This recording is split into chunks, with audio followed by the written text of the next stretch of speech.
Desa Panumbangan terletak di kaki Gunung Salak. Jauh dari keramaian dan teknologi, masyarakatnya masih hidup dengan cara tradisional bercocok tanam, beternak, dan sebagian memancing di danau yang dikenal sebagai Danau Hitam. Danau itu luas, berair tenang, tapi selalu diselimuti aura dingin dan misterius. Penduduk percaya bahwa danau itu angker.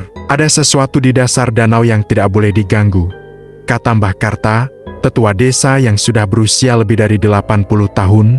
Airnya tidak pernah memantulkan bayangan, dan jangan pernah memancing saat malam Jumat Kliwon. Banyak yang menganggap cerita itu hanya mitos, tapi tidak dengan Raka. Raka, pemuda desa berusia 25 tahun, baru saja kembali dari kota. Ia membawa cita-cita untuk mengembangkan potensi wisata desa. Menurutnya, Danau Hitam bisa jadi daya tarik wisata. Ia tak percaya pada cerita-cerita mistis. Bukannya kita harus manfaatkan potensi yang ada? Kalau danau ini dijadikan objek wisata, perekonomian desa bisa terangkat, ucapnya penuh semangat di balai desa. Beberapa warga mendukungnya, tapi sebagian besar terutama para sesepuh menolak. Malam itu, setelah rapat desa berakhir dengan kebuntuan, Raka pergi ke pinggir danau. Ia membawa peralatan memancing, bukan untuk mencari ikan, tapi membuktikan bahwa tidak ada hal mistis di sana. Angin malam mengalir tenang, bulan tertutup awan. Di danau, kabut tipis bergelayut seperti napas roh yang tak terlihat. Ini hanya air biasa, gumam Raka sambil melemparkan kailnya. Namun, dalam waktu kurang dari 2 menit, pelampung kailnya bergerak liar. Air beriak tanpa sebab. Raka menarik pancingnya dengan susah payah. Apapun yang menyangkut kail itu sangat kuat dan besar. Apa ini? Gumamnya. Tiba-tiba, tali pancingnya putus. Air di danau mulai bergejolak. Seekor makhluk besar muncul sekejap sebelum menghilang ke dasar. Raka jatuh terduduk. Napasnya memburu. Ia melihat mata merah menyala dalam kegelapan air dan sirip yang tajam seperti bilah besi. Keesokan harinya, warga geger. Seekor kerbau ditemukan mati di pinggir danau. Tubuhnya sobek seperti diserang hewan buas. Dan pada hari yang sama, Mbah Karta pingsan setelah mengalami mimpi buruk. Dia kembali, gumamnya saat sadar. Siluman ikan itu kembali lapar. Mbah Karta belum bangkit dari pembaringannya. Tubuhnya gemetar. Matanya menatap kosong ke langit-langit rumah. Penduduk desa mulai gelisah. Desas-desus tentang siluman ikan kembali beredar. Seperti bau amis yang menyebar di udara saat senja, Raka berdiri di luar rumah Mbah Karta, menyesap kopi pahit yang tak lagi hangat. Ia tidak bisa melupakan apa yang ia lihat malam itu, mata merah itu, sirip tajam itu, dan suara desir air yang seolah membawa jeritan dari dasar danau. Apakah aku membangunkannya? Pikir Raka, dihantui rasa bersalah. Sore itu, seorang wanita parubaya, Nyai Sari, datang ke rumah Mbah Karta. Ia dikenal sebagai dukun tua yang tinggal di pinggiran hutan. Tak banyak warga yang mau berurusan dengannya. Tapi dalam situasi seperti ini, mereka tak punya pilihan. Apa yang kau lihat di danau, Nak Raka? Tanya Nyai Sari. Suaranya dalam dan berat seperti bisikan tanah yang lembab. Raka menceritakan semuanya. Wajah Nyai Sari tak berubah. Ia hanya mengangguk pelan, lalu menggambar sesuatu di tanah dengan kuku jarinya. Sebuah lingkaran dengan lambang ikan berkepala manusia di tengahnya. Itu bukan sekadar makhluk, katanya. Itu penunggu. Dulu, nenek moyang kita menutup mulut danau dengan sesajen darah. Tapi karena generasi sekarang melupakannya, dia terbangun. Maksudnya, itu makhluk dari legenda. Nyai Sari mengangguk. Namanya ikan aing. Siluman air dari masa sebelum manusia datang ke lembah ini. Ia tinggal di kedalaman yang disebut Laut Mati Dalam. Dasar tersembunyi yang tidak bisa diukur manusia. Malam itu, Raka tak bisa tidur. Ia merasa seperti ada sesuatu yang mengawasinya dari luar jendela. Saat angin berhembus kencang, ia mendengar suara gemericik air meski hujan tak turun. Ia bangkit, berjalan ke dapur. Tapi langkahnya terhenti. Di lantai dapur, basah. Ada jejak air, seperti tapak kaki, tapi bentuknya aneh, seperti kaki manusia. Namun berselaput dan bercakar. Jejak itu mengarah keluar rumah. Raka mengikuti jejak itu hingga ke sumur tua di belakang rumah. Ketika ia menatap ke dalamnya, sesuatu bergerak di dalam air. Mata merah muncul sejenak, lalu menghilang. Sudah keluar dari danau, bisiknya ketakutan. Keesokan harinya, Ayam-ayam peliharaan warga ditemukan mati mengenaskan, leher putus, mata hilang, bau amis menyengat dari tubuh mereka, anak-anak mulai demam dan mengigau, beberapa warga mengaku mendengar suara gemuruh air saat tidur, dan di pagi hari, mereka menemukan lantai rumah basah tanpa sebab. Dia sedang mencari tubuh, kata Nyai Sari, ikan aing perlu wadah untuk berjalan di darat, jika tak dicegah, ia akan merasuki manusia dan menjadi raja di dunia atas. Warga akhirnya berkumpul di balai desa, suasana mencekam, langit mendung sepanjang hari, petir menyambar. Meski tak ada hujan, ritual penenangan harus dilakukan malam ini. Ucap Nyai Sari, tapi kita perlu tumbal, darah manusia harus ditumpahkan di altar batu tua di sisi barat danau. Semua terdiam, tak ada yang mau jadi tumbal.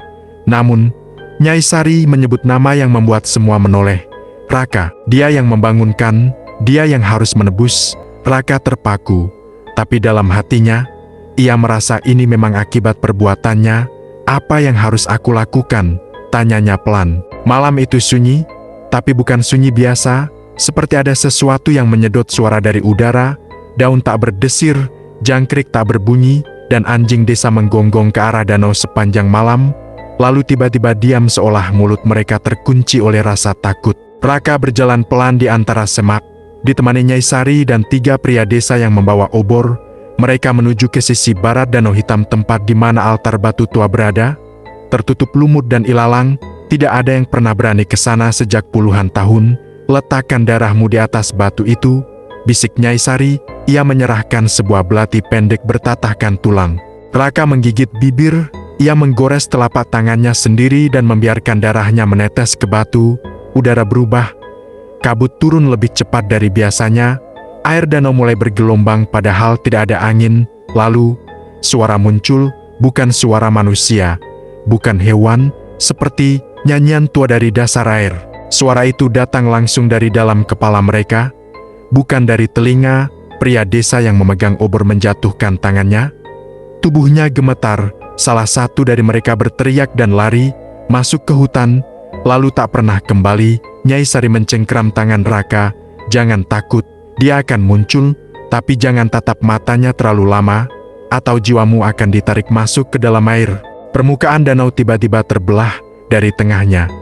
Makhluk itu muncul, separuh tubuh seperti ikan lele raksasa, sisiknya hitam mengkilap, separuh lain dari leher ke atas adalah wajah manusia, tapi membusuk. Mata merah menyala, mulutnya penuh taring yang terlalu panjang untuk manusia maupun ikan.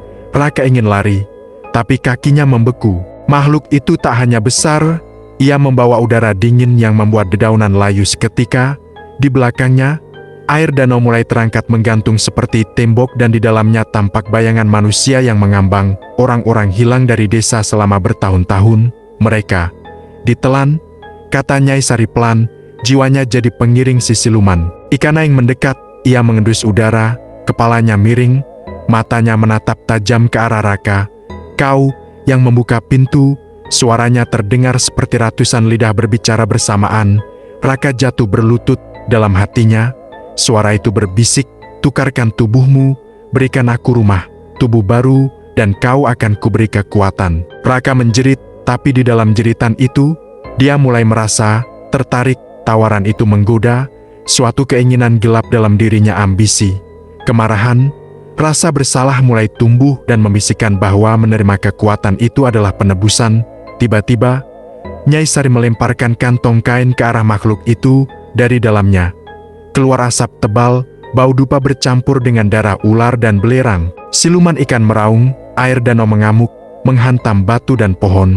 Raka, sekarang, kuatkan niatmu, teriak Nyai Sari. Raka bangkit, menancapkan belati ke tanah, dan melafalkan mantra yang diajarkan Nyai Sari sebelumnya.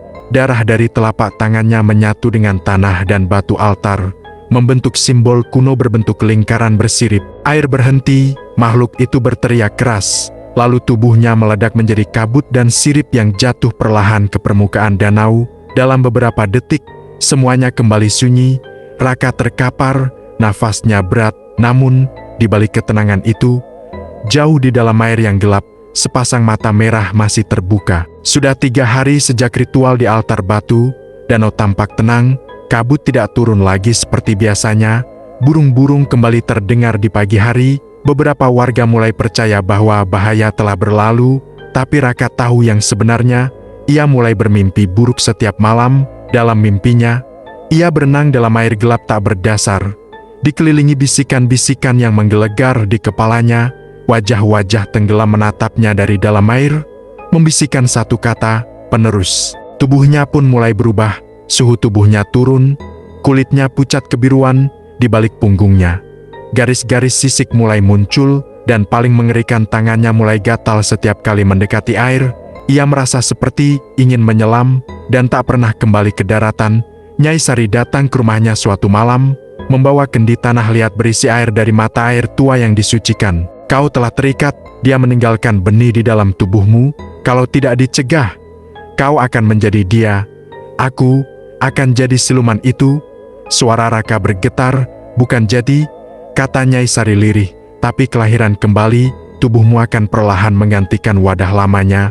Ia sudah menyatu dengan darahmu. Raka ingin menangis, tapi air matanya kering, kepalanya berdenyut. Ia mulai mendengar suara-suara, bahkan saat terjaga, berikan aku tubuhmu, biarkan aku hidup. Untuk menghentikan peralihan itu, Nyai Sari menyarankan satu-satunya cara, mengubur benih itu sebelum berkembang, sebuah ritual pemisahan jiwa, yang hanya bisa dilakukan di tengah danau, saat bulan mati. Tapi ada satu syarat yang membuat hati Raka menciut. Ia harus menenggelamkan diri dan berada di dalam air selama 9 menit, tanpa napas, sambil membawa jimat darah. Kalau kau bertahan, benih itu akan terlepas. Tapi kalau tidak, kau akan selamanya menjadi bagian dari laut mati yang dalam. Raka berdiri di atas rakit kecil bersama Nyai Sari. Di tangannya tergenggam jimat berbentuk ikan bermata merah, dibungkus kain putih dan diikat rambut manusia. Hujan rintik turun, kabut mulai menyelubungi danau. Aku tidak yakin bisa, gumam Raka. Tidak ada pilihan, kalau tidak, bukan hanya kau, seluruh desa bisa tenggelam dalam kutukan. Raka menatap air hitam pekat di bawahnya, tanpa bintang, tanpa pantulan. Ia mengikat batu ke pinggangnya, lalu melompat. Air menyambutnya dingin seperti kematian. Ia menyelam ke dalam, terus ke bawah, hingga cahaya mulai sirna. Lalu suara itu datang lagi. Kau datang kembali, rumahku. Tubuhku, Raka merasa jantungnya berhenti berdetak. Ia memegang erat jimat di dada. Tapi tangannya mulai berubah. Kulitnya bersisik, kukunya memanjang seperti cakar. Makhluk itu muncul dari kegelapan, tidak sepenuhnya fisik, tapi berupa bayangan berwajah sendirinya. Wajah Raka menyeringai dari dalam kegelapan. Sudah terlambat, aku adalah kau, dan kau adalah aku. Lalu, cahaya jimat menyala. Dalam kilatan cahaya, wajah-wajah arwah yang terperangkap muncul. Mereka menarik bayangan itu menjauh dari tubuh Raka. Air berputar seperti pusaran, batu terlepas dari pinggang Raka, dan ia terdorong ke permukaan. Nafas pertamanya seperti menusuk paru-paru dengan jarum. Nyai Sari menariknya ke rakit. Kau berhasil, ucapnya. Tapi raut wajahnya muram. Benih sudah lepas, tapi tidak mati. Ia akan mencari tubuh baru. Desa Panumbangan terlihat tenang di permukaan, tapi sejak malam ritual di danau, ada sesuatu yang berubah. Anak-anak mulai bicara dalam tidur menggumamkan bahasa yang tidak dikenal. Ternak-ternak tak mau mendekati sumber air. Ikan-ikan di kolam warga mendadak mati dengan tubuh gosong seperti direbus dari dalam. Bahkan langit pun lebih sering mendung tanpa hujan, seolah matahari enggan menampakkan diri. Raka masih hidup, tapi bekas perubahan di tubuhnya belum hilang sepenuhnya. Kulitnya masih bersisik di bagian dada. Meski ia menutupinya dengan pakaian, setiap malam, ia merasa seolah ada sesuatu merangkak di balik tulangnya. Nyai Sari makin sering bermeditasi di pinggir hutan. Ia merasa tekanan dari alam gaib meningkat. Ada seseorang yang membuka dirinya pada siluman itu, katanya kepada Raka, dan ia, dari desa ini juga. Apa maksudnya? Siluman itu tak mati, ia bebas dari tubuhmu. Tapi ia sedang mencari tubuh baru yang bisa sepenuhnya menampungnya, dan kutakut, seseorang telah menyambutnya dengan sukarela. Hari berikutnya, seorang pemuda desa bernama Darsa menghilang. Ia terakhir terlihat berjalan menuju danau sambil membawa kendi. Beberapa warga mengaku melihatnya berdiri diam di tepi air selama berjam-jam, seperti orang yang kesurupan. Beberapa hari kemudian, Darsa kembali tapi bukan seperti sebelumnya. Ia jadi pendiam, matanya cekung dan merah, dan tidak bicara kepada siapapun, bahkan ibunya pun tak dikenalnya.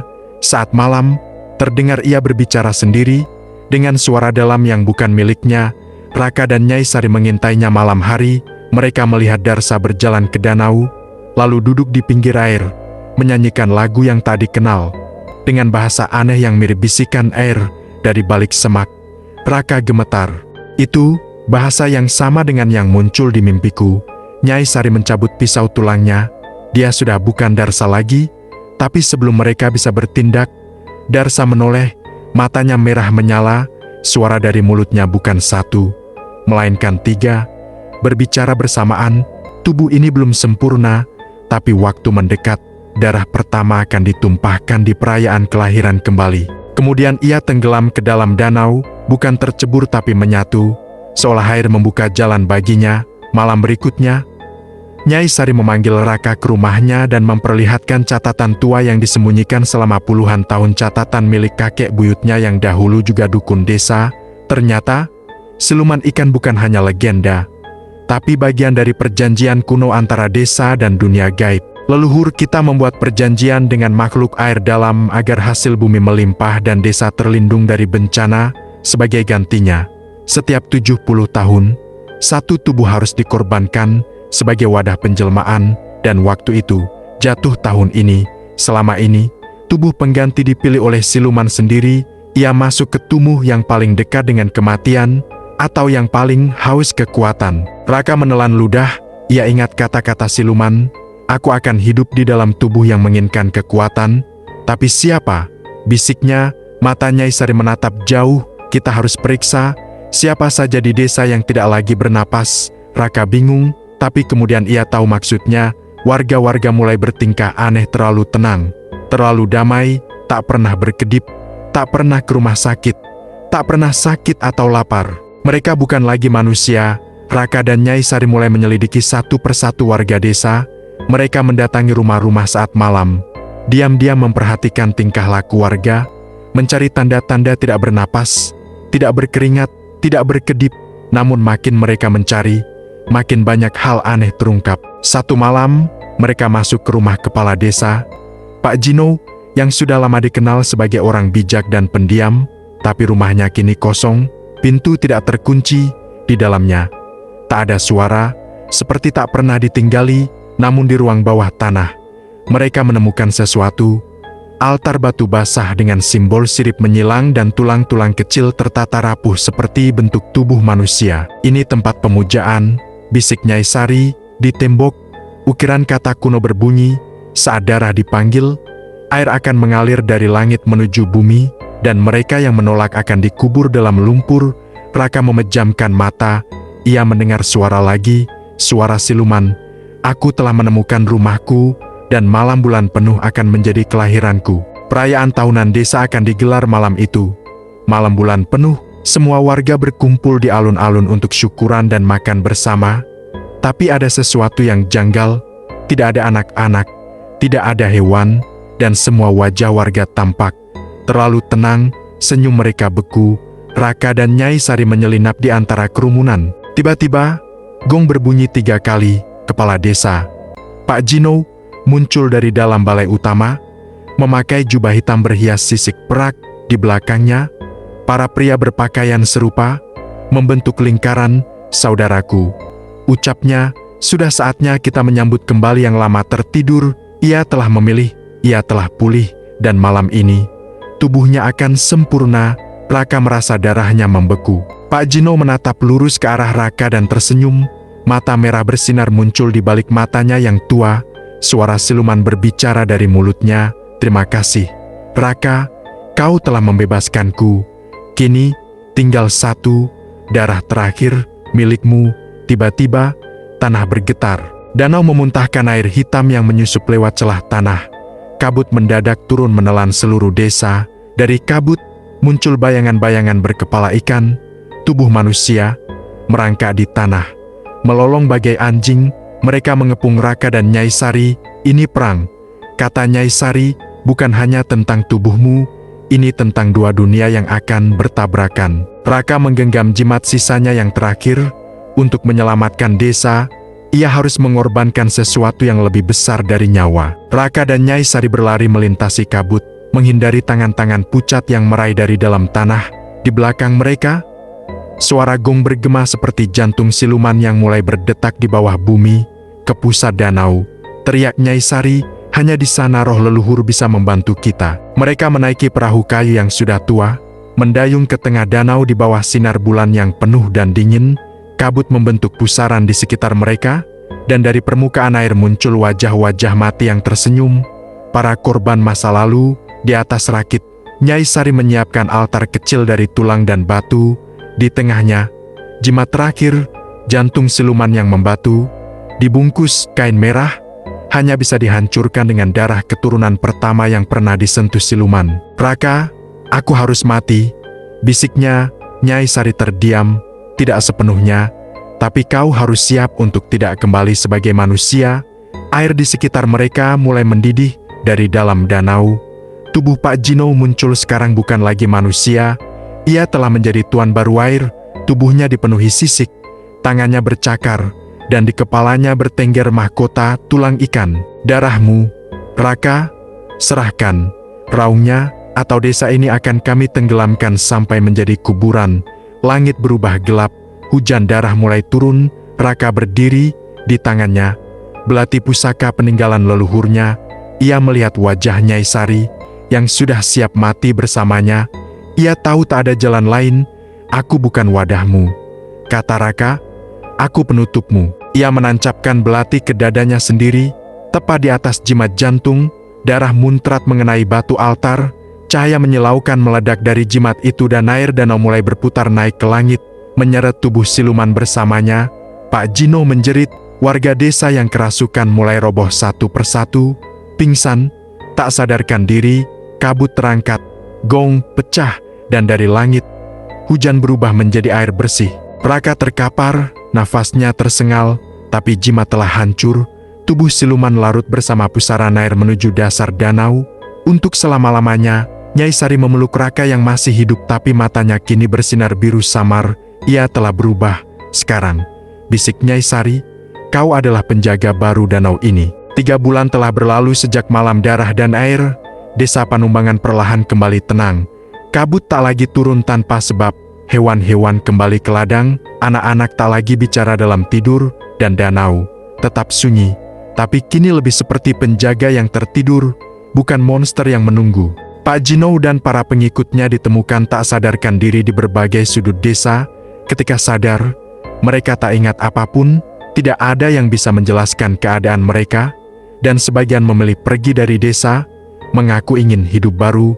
Nyai Sari tak pernah bicara tentang kejadian itu kepada warga. Ia hanya berkata bahwa bencana telah berlalu, dan kini waktu untuk memperbaiki diri. Namun tidak semua bisa kembali seperti dulu. Raka tidak pernah benar-benar kembali dari danau. Ia tinggal di sebuah pondok kecil di tepi danau. Jauh dari pemukiman, rambutnya kini memutih sebagian, dan kulitnya tetap sedikit bersisik meski tubuhnya masih tampak manusia. Matanya berpendar samar dalam gelap. Ia tak banyak bicara, tapi ia mendengar air, angin, dan bisikan dari kedalaman. Setiap malam bulan purnama, ia berdiri di pinggir danau, membawa jimat baru yang dibuat Nyai Sari, menancapkannya di tanah, dan berdoa dalam bahasa yang tak pernah diajarkan. Ia bukan lagi Raka si pemuda biasa. Ia adalah penjaga antara dunia manusia dan dunia air, penyatu darah, saksi perjanjian, dan pengingat bahwa siluman tidak pernah benar-benar mati, hanya tertidur. Dan pada malam-malam tertentu, jika seseorang melanggar batas membuang darah ke air, atau bersumpah demi kekuatan dalam bisikan, permukaan danau akan bergelombang, dan kabut akan naik perlahan. Saat itulah, penjaga akan bangkit, dan Raka akan kembali berjalan di atas air, dengan mata yang menyala, membawa pesan, tubuh adalah perjanjian, air tidak pernah lupa. Tamat.